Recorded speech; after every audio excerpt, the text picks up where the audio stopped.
أعوذ بالله من الشيطان الرجيم. بسم الله الرحمن الرحيم.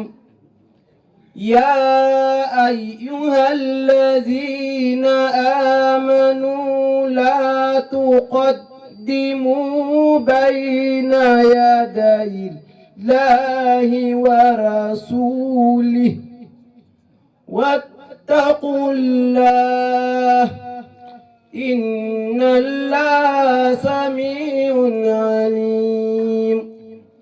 يا أيها الذين آمنوا لا ترفعوا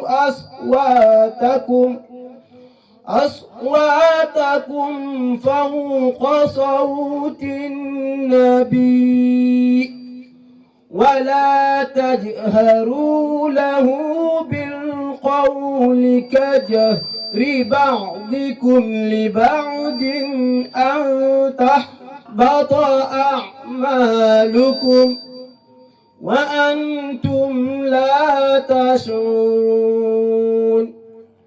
إن الذين يغضون أصواتهم عند رسول الله أولئك الذين امتحن الله قلوبهم للتقوى لهم مغفرة وأجر عظيم.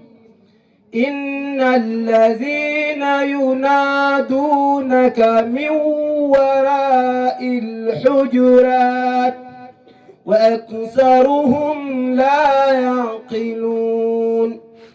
ولو أنهم صبروا حتى تخرج إليهم لكان خيرا لهم والله غفور رحيم.